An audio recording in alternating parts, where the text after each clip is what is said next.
Alright, let's start this video off with a banger. Hey guys, what's going on? Gear End here. Today we are going to be going over the ultimate fairy magic, technically the fourth grand fairy magic that Natsu and Lucy could perform possibly in Fatal 100 Year Quest, and I'm going to be going into how Natsu's and Lucy's power is sort of like a yin and yang, and how they really blend together, and how I believe that once, maybe in a big fight, they'll be able to combine their powers and perform this ultimate grand fairy magic that we have never seen before.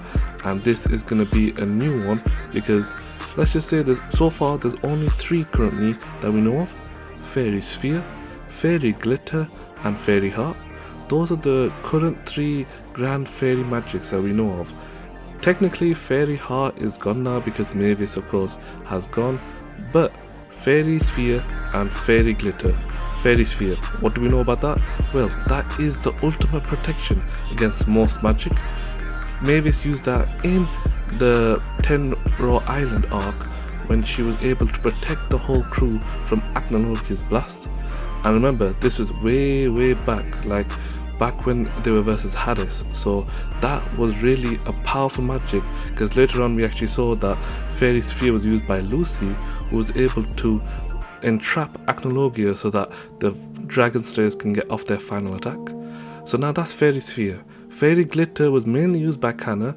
It's a sort of ring magic where the enemy gets involved around this glowing ring and then it just destroys them. That was a very destructive and very powerful spell, and is mainly used for offense, and the only person that we've really seen use Fairy Glitter is Kana, and she used it firstly in the Grand Magic games. And then of course Fairy Heart. Fairy Heart was the ultimate weapon created by Zerif by accident, where it's Mavis's body which contains so much magic power that it could annihilate continents. So those were the current 3 great grand magics of Fairy Tail that we know. However, this theory goes on to now the 4th one. So, what do we know about Lucy and Natsu's powers? Well, Lucy's power, for example, her power is celestial summoning. She's able to summon celestial spirits from the celestial world using zodiac keys or spirit keys, and she is able to use her magic to summon them into the real world. So we know that, well, firstly, at the beginning she was more of a summoner, so she didn't really get too much into the battle, but as time went on and as the battles progressed, she was able to fuse with her celestial wizards, well, celestial spirits, and she was able to use some of their magic. So we know that she can technically fuse with the celestial spirits that she summons, and it doesn't just limit it to one. She can possibly pull off multiple at the same time, because we can see that in Fatal 100 Year Quest, where she actually does pull off a multiple celestial form. So now that we know that Lucy can actually progress her magic so that she can borrow the power from her celestial spirits, my theory is going to also take one from my old video, which was going around Lucy's celestial queen form. So let's say the celestial king gets summoned and he gives some of his magic to Lucy as she becomes the celestial queen. So now, given that magic, she technically can have the properties of Fairy Heart, because she'll contain immense magic, maybe not enough to destroy a continent, but it is celestial magic, and we don't know too much about that, or even the origins about the celestial king himself. So we don't really know what would happen if Lucy were to enter a celestial queen form.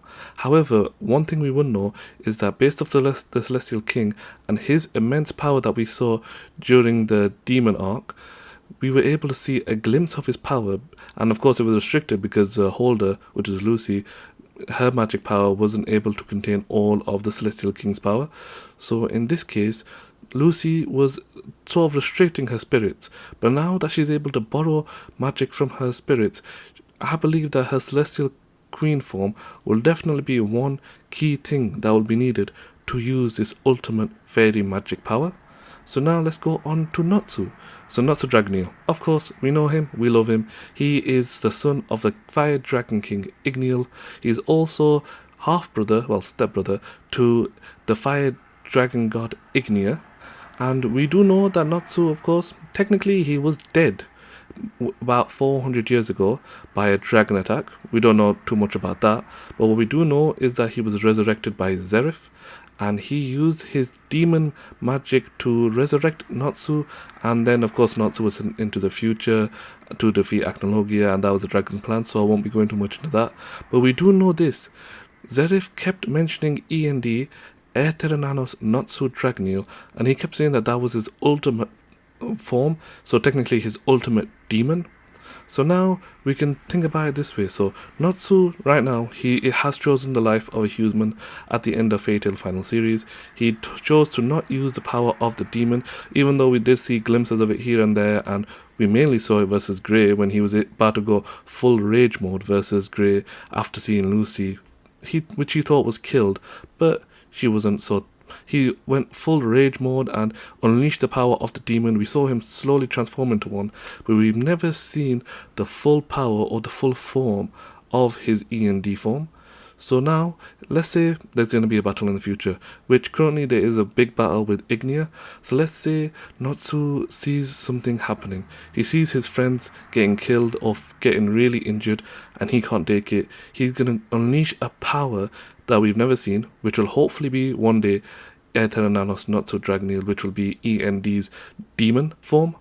Hopefully we see that, and if we do, I believe that the darkness, because we've seen that Natsu can be not like persuade, but he can be susceptible to dark magic, because when he took in Ignia's fire magic, we saw that he did slightly turn bad because he was affected by Ignia's fire.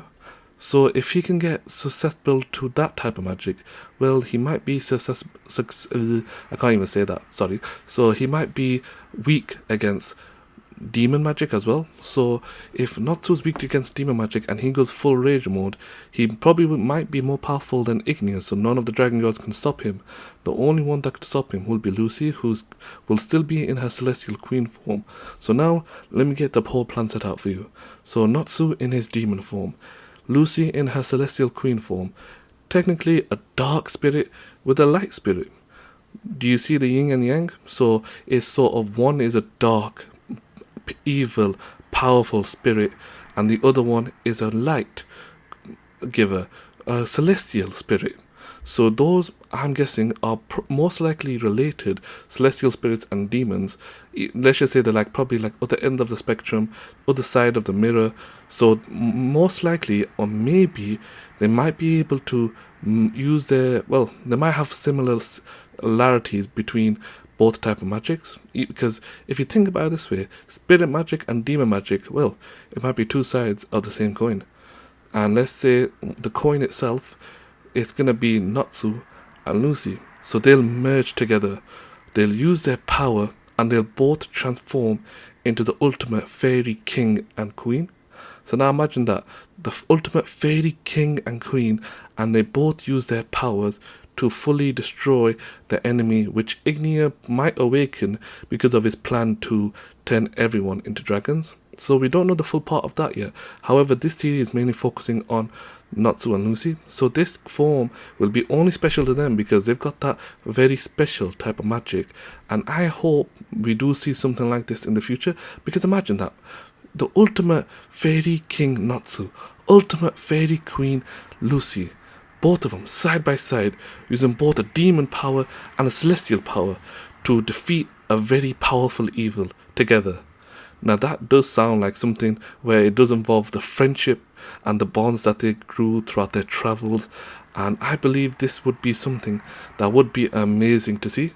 Who knows, we might see something like this, we may never see something like this. These are what these type of videos are for. We theorize everything and we go over everything that has happened in Fairy Tail and we make our own assumptions. So I do hope something like this does happen in the future. Maybe not, we might never see it, but I hope we do. So that is the end of the theory. If you have any questions or if you think that I got anything wrong, let me know in the comments below, and I hope you enjoy one of my first videos back. Make sure to subscribe and I'll be uploading more videos in the near future. Take care guys, and peace.